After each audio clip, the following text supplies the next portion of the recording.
Hello everyone, this is CA Keval Mota, and today I am going to discuss with you one circular which is on goods sent out of India for exhibition purpose. ठीक है, India के बाहर अगर आपने कुछ goods भेजा है for exhibition purpose, सो उसका ट्रीटमेंट किस तरीके से करना है, उसके लिए क्या डॉक्यूमेंटेशन होंगे एंड रिफंड का क्या प्रोसेस होगा, ये सारी चीजें अपन आज देखने वाले हैं.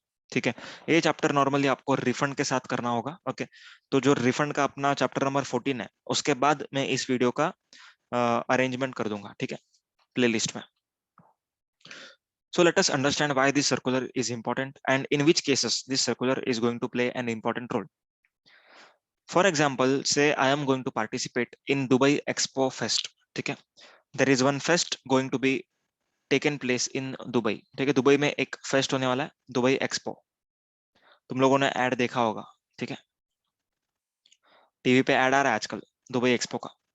सो दुबई एक्सपो जो है एक फेस्ट है, वहां पर कई सारी companies, multinational companies, okay, all over world से आती है यहाँ पर एंड अपने प्रोडक्ट्स का प्रमोशन करती है. ठीक है, तो यहाँ पर जब प्रमोशन करने आएंगी तो ऑब्वियसली अपने कंट्री से, मान के चलो अपन इंडिया का एग्जांपल लेते हैं, इंडिया से कोई इंसान दुबई एक्सपो फेस्ट में पार्टिसिपेट कर रहा है. ठीक है, अपने गुड्स का प्रमोशन करने के लिए ऑल ओवर वर्ल्ड वाइड उसको बिजनेस बढ़ाना है, तो वो क्या करता है, इंडिया से कुछ गुड्स दुबई एक्सपो फेस्ट में लेके जाता है. ठीक है, अब दुबई एक्सपो फेस्ट में एग्जीबिशन लगाया. ओके, अब अगर गुड्स पसंद आ गए, जो पर्सन आते हैं एग्जीबिशन को देखने के लिए, अगर उनको पसंद आ गया तो वो लोग गुड्स वहां के वहां खरीद लेंगे. ठीक है, और अगर पसंद नहीं आए एंड फेस्ट खत्म हो गया, देन इन दैट केस जो गुड्स है वो आपको इंडिया वापस लेके आने पड़ेंगे. तो क्या प्रोसेस होगा गुड्स भेजने का, ठीक है, गुड्स रिटर्न आने का क्या टाइम लिमिट होगा, ये सारा कुछ यहाँ पर डिस्कशन किया हुआ है. ठीक है, इस सर्कुलर में. चलिए पढ़ते हैं अपन. एंड ये सर्कुलर एक इंपॉर्टेंट एस्पेक्ट को हाईलाइट नहीं करता. ठीक है, प्रैक्टिकल जो डिफिकल्टी फेस होती है लोगों को, वो ये सर्कुलर हाईलाइट नहीं करता, क्लैरिफाई नहीं करता. एकदम इंपॉर्टेंट पॉइंट है, इंडस्ट्री इशू है. एक्साइज के टाइम्स का भी मैं आपसे बात करूंगा, एक्साइज के टाइम पर क्या होता था. ओके, एंड क्या स्टैंड अपन ले सकते हैं, अपन डिस्कस करेंगे अप्रोप्रिएट टाइम पर, जो कि ये सर्कुलर में मिसिंग है, एग्जाम में क्वेश्चन नहीं आएगा उस पर्टिकुलर पॉइंट के ऊपर. ठीक है, मैं आपसे एट द एंड डिस्कस करूंगा. चलिए बढ़ते आगे. यहाँ पर ना मैंने कुछ एस्पेक्ट लिखे हुए हैं. ओके, एंड यहाँ पर लीगल प्रोविजन एंड यहाँ पर एनालिसिस, मतलब जो सर्कुलर में आया था उसका एनालिसिस है. ओके, सबसे पहला पार्ट है सप्लाई. अब मैंने जब गुड्स एग्जीबिशन के लिए भेजा है दुबई, ओके, तो क्या इसको हम सप्लाई बोलेंगे या नहीं बोलेंगे, ये सबसे पहला क्वेश्चन. तो आंसर इज, ये सप्लाई है ही नहीं. क्यों? क्योंकि मैंने किसी को बेचा ही नहीं है, सिर्फ मैं गुड्स को लेकर गया हूं. तो जब मैं गुड्स को सिर्फ लेकर जाता हूं, that is not a supply. Read कर लेते हैं, वही लिखा है यहाँ पर. लीगल प्रोविजन आप लोग को मालूम है, section 7, you are now expert of GST, read with schedule 1. It is not a supply as in case of sale on approval basis. ठीक है, सेल ऑन अप्रूवल बेसिस का ट्रांजेक्शन मालूम है आप लोग को कैसा होता है. मैं गुड्स को भेजूंगा, बेचूंगा नहीं, भेजूंगा. I will send the goods, not sell the goods. I will send the goods. If the party likes the goods, he approve. ठीक है, वो अप्रूव करेगा. वो अप्रूव करने के बाद जो मैंने उसको गुड्स भेजा था वो सप्लाई माना जाएगा. ठीक है, ये होता है नॉर्मल सेल और अप्रूवल. और अगर पसंद नहीं आया गुड्स तो वो रिटर्न कर देगा. सेल ऑन अप्रूवल और रिटर्न बेसिस, ऐसा उसको बोलते हैं अपन. सो यहाँ पर कोई सप्लाई नहीं हो रहा है. क्यों? क्योंकि यहाँ पर कोई कंसिडरेशन नहीं है. There is no consideration. I am not supplying goods, I am just sending you goods. Okay, so this transaction is not a supply and this transaction falls out of ambit of schedule 1. मतलब this is not permanent transfer of business asset. ध्यान से सुनना, schedule 1 में क्या लिखा हुआ है, permanent transfer of business assets. Okay, मतलब टेम्पररी ट्रांसफर नहीं, मैं थोड़े टाइम के लिए आपको दिया, आपसे गुड्स वापस आएगा, तो इसको सप्लाई नहीं मानेंगे. It should be permanent transfer. Permanent transfer मतलब कि आपको मैंने ownership they the.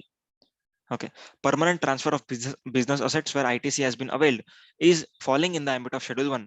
However, since this is not a permanent transfer, this would be out of Schedule 1 and out of Section 7. मतलब एग्जीबिशन में गुड्स को भेजना is not a supply. Clear है, ये बात समझ में आ गई. Since it is not a supply, then as per Section 16 of IGST Act, वो जीरो रेटेड सप्लाई भी नहीं बन सकता. क्योंकि जीरो रेटेड सप्लाई बनने के लिए उसको पहले सप्लाई बनना पड़ेगा. अगर सप्लाई होगा तो ही जीरो रेटेड सप्लाई बन सकता है. Is that clear? Accordingly, it is not a zero rate supply. And it does not mean it is exempt supply. Obviously ऐसा मत सोचो कि जीरो नहीं है तो एग्जाम, ऐसा नहीं, एग्जाम भी नहीं है, जीरो भी नहीं, कुछ भी नहीं, सप्लाई नहीं है, just goods have been send out. Accordingly the goods can be sent even without LUT। Very important point. जब हम जीरो रेटेड सप्लाई करते हैं तब अपने को क्या लगता है, LUT, बट ये जीरो रेटेड सप्लाई है ही नहीं, तो इसको LUT नहीं लगेगा। Letter of undertaking is not required when goods are sent out of India for exhibition purposes. समझा? Okay. And the question of refund does not arise at the time of sending the goods. जब आप goods भेज रहे हैं तब आपको कोई भी रिफंड नहीं मिलेगा। रूल नंबर 89 के हिसाब से जो रिफंड होता है वो किसके लिए होता है, जीरो रेटेड सप्लाईज के लिए होता है।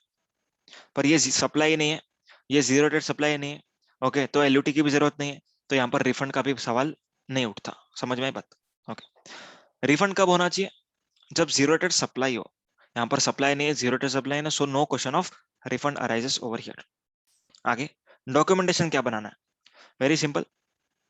जब गुड्स इंडिया के बाहर जा रहे हैं, okay, for exhibition purpose, not sale, तो यहाँ पर जाते टाइम उसको डिलीवरी चालान के अंडर भेजना है। Is that clear? पढ़ लेते हैं एक बार, वही लिखा है section 31 subsection 7 which is for invoicing in case of sale और अप्रूवल बेसिस। ठीक है, आगे देखते हैं एक बार। Rule number 55,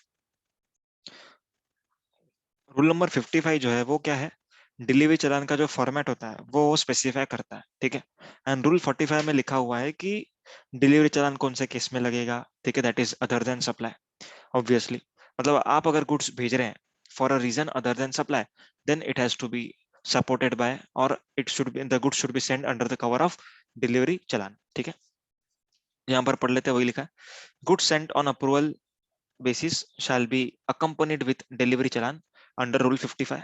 Okay, as per section 31 subsection 7 of CGST act, if the goods are not returned within 6 months, very important point, very important, अगर goods exhibition में गए, दुबई में गए, बराबर है, गुड्स रिटर्न आए ही नहीं 6 महीने तक, okay, then in that case section 31 subsection 7 trigger हो जाएगा, जो कहता है कि गुड्स आपने भेजा उसके 6 महीने के अंदर अंदर आपको इनवॉइस बनाना पड़ेगा। ठीक है, it shall be deemed to be supplied on the expiry of 6 months। मतलब आपने अगर 1 जनवरी को भेजा, ओके, एंड 30 जून तक, ठीक है, 30 जून तक सेल नहीं हुआ, 6 महीना हो गया, देन इन दैट केस जब भी आपका गुड्स दुबई में है, तब आपको इंडिया से एक इनवॉइस बनाना पड़ेगा। कौन सा invoice? Tax invoice, and tax पे करना पड़ेगा। ये एक्सपोर्ट नहीं माना जाएगा, सुनना ध्यान से, ये एक्सपोर्ट नहीं माना जाएगा, इसके ऊपर टैक्स पे करना पड़ेगा। ठीक है, इज दैट क्लियर? ओके। अब क्वेश्चन आपके दिमाग में ये आएगा कि सर ये जब गुड्स वापस आएंगे, ओके, जब ये गुड्स वापस आएंगे तब क्या सिचुएशन होगी, तब क्या री इम्पोर्टेशन पर, ठीक है, री इम्पोर्टेशन पर क्या ड्यूटी भरनी पड़ेगी, import duty? Answer is no, क्योंकि हमने कस्टम्स में देखा है यार, अगर आप अगर ये वीडियो पहले देख रहे हो तो कस्टम्स में हम देखने वाले हैं, ठीक है, सर्कुलर नंबर 45 के तहत, सर्कुलर नंबर 45, ये सर्कुलर में लिखा हुआ है कि अगर गुड्स इंडिया के बाहर एग्जीबिशन के लिए गया एंड रिटर्न आ रहा है तो उस इंपोर्ट पर कोई भी कस्टम ड्यूटी नहीं भरनी होगी। Is that clear? ओके, तो यहाँ पर टैक्स इनवॉइस बनाना पड़ेगा, क्यों? क्योंकि 6 महीने तक आपके गुड्स नहीं बिके। Is that clear? अगर 6 महीने में बिक गए, ध्यान से सुनना, अगर 6 महीने में बिक गए तो बनाना ही है, अगर 6 महीने में नहीं बिके तो भी बनाना है। Okay, however the refund of input tax credit would be allowed only in respect of those units which are sold within 6 months। Repeating it once again, मान के चलो कि आपने 100 यूनिट इंडिया के बाहर बेचे थे, बराबर है, मान के चलो 60 units were sold within 6 months, okay, 40 units 6 months के अंदर अंदर सेल नहीं हुए हैं, उसको इंडिया वापस भेजना। However on expiry of 6 months मुझे टैक्स इनवॉइस बनाना पड़ेगा। ओके, 6 मंथ्स के अंदर अंदर किसका इनवॉइस बनाऊंगा? 60 यूनिट्स का। कब? जब वो बिक गए। Okay, however for this 40 units I will be issuing invoice on expiry of 6 months. Okay, तो क्या रिफंड के लिए ये 60 यूनिट्स का सेल कंसीडर होगा या ये पूरे 100 का कंसीडर होगा? क्योंकि इनवॉइस तो दोनों के लिए बना है ना, तो रिफंड के पर्पस के लिए अपने को कितने प्रोपोर्शन का रिफंड मिलेगा? 60 यूनिट्स का रिफंड मिलेगा। ठीक है, मतलब 60 का sale divide by adjusted total turnover into net ITC, इस तरीके से मिलेगा, या फिर पूरा का पूरा 100 को हम एक्सपोर्ट मानेंगे क्योंकि 40 का भी इनवॉइस आपने इशू किया? क्या होगा बताओ, क्या लग रहा आंसर इज ओनली 60 के इसका ही इनवॉइस रिफंड मिलेगा। क्यों? क्योंकि this are the units which are actually sold, this are supplied. ठीक है, ये सप्लाई है, जीरो रेटेड सप्लाई ये है जो एक्चुअली में बिक चुकी है 6 महीने के अंदर अंदर। Is that clear? ये 40 यूनिट्स पर अपने को टैक्स इनवॉइस बनाना पड़ेगा, जीएसटी पे करना पड़ेगा, लेकिन इसका अपने को रिफंड नहीं मिलने वाला। ठीक है, अब जो मैं वीडियो के स्टार्टिंग में बात कर रहा था कि सर्कुलर ने क्या क्लेरिफाई नहीं किया, जो कि इंडस्ट्री का बहुत ही बड़ा इशू है। ठीक है, सुनना ध्यान से। जो 40 यूनिट है बराबर, 6 महीने हो चुके, 6 महीने हो चुके, मैंने टैक्स इनवॉइस बना दी। ठीक है, अब जब ये गुड्स वापस आएंगे, ओके, मेरे पास पड़े हुए, अब जब इंडिया से ये सेल होगा या फिर ये वापस से एक्सपोर्ट होगा एंड बाद में सेल होगा, तो क्या इस 40 यूनिट पर टैक्स वापस से पे करना पड़ेगा या नहीं पे करना? This is a very big issue. दिखने में एकदम सिंपल लगता है अपने को कि 40 यूनिट है, ठीक है, ठीक है, 40 यूनिट है, एक बार टैक्स भर दिया, अगली बार नहीं भरने का, अगली बार नहीं भरना, ऐसा अपने को देख के लग रहा है। ठीक है, पर यहाँ पर लॉ में क्लैरिटी बहुत बड़ा मिसिंग है यहाँ पर। ओके, यहाँ पर कोई सर्कुलर नहीं है क्लैरिफिकेशन करने के लिए। ओके, यहाँ पर एक्साइज एक्ट का जो जजमेंट्स है, एक्साइज एक्ट में जो जजमेंट्स आई थी, ठीक है, मैं नाम वगैरह नहीं लूंगा, उसके लिए अपने को रिसर्च वगैरह करना पड़ेगा। ठीक है, तो जो 40 यूनिट है जिसके ऊपर हमने 6 महीना खत्म होने के बाद जीएसटी भर दिया टैक्स इनवॉइस बना करके, ओके, एंड देन गुड्स को वापस लेके आ गए, तो यहाँ पर जो टैक्स इनवॉइस बना है, इसके ऊपर जो जीएसटी पे हुआ है, तो इसके ऊपर अगेन जीएसटी नहीं लगेगा। ओके, ऐसा एक्साइज के एक्ट में, एक्साइज का जो जजमेंट्स है उसमें लिखा हुआ। पुराने लॉस के जजमेंट्स जो है वो कहते हैं कि एक बार अगर टैक्स भर दिया आपने, 6 महीना हो गया टैक्स भर दिया, एंड देन आपको अगली बार जब ये एक्सपोर्ट करोगे तब आपको टैक्स नहीं भरना, रादर तब आपको रिफंड मिलेगा, अब अगर टाइम लिमिट के अंदर अंदर सेल हो जाता है तो। Is that clear? तो ये है लॉ में, मतलब लॉ में तो मिसिंग है ही है, सर्कुलर भी नहीं है। सर्कुलर को मेन एक्सपेक्ट ये क्लैरिफाई करना चाहिए था, ना कि ये सब तो किसको भी मालूम है, एकदम easy easy easy. Clarity clarity किधर चाहिए थी? Clarity was required on the treatment when tax invoice has been issued and has been treated as supply। Okay, supplied मान लिया गया उसको, बराबर, टैक्स भी पे हो गया, सब कुछ हो गया, अब गुड्स वापस आ रहे हैं, अब रीसेल करने के टाइम पर क्या मुझे टैक्स वापस भरना पड़ेगा, इसके ऊपर क्लैरिटी होनी चाहिए थी। लेकिन वो क्लैरिटी इस पर्टिकुलर सर्कुलर में तो है ही नहीं, लॉ में भी नहीं है। We are taking the clarity from previous eras judgments. Okay, आगे बढ़ते हैं। In such a case it would be treated as supply and tax invoice shall be raised on the expiry of 6 months। ठीक है, tax invoice बनाने का। Next is accounts and records क्या maintain करना है आप लोग को। तो सर्कुलर 108 में कुछ एक अनेक्शर स्पेसिफाई किया हुआ है, वो आपको फिल करके रखना पड़ेगा। ठीक है, मैं अनेक्शर आपको बताता हूँ। अनेक्शर का फॉर्मेट अपन देख लेते हैं एक बार। देखो, आप लोग को स्क्रीन पे दिख रहा होगा अभी,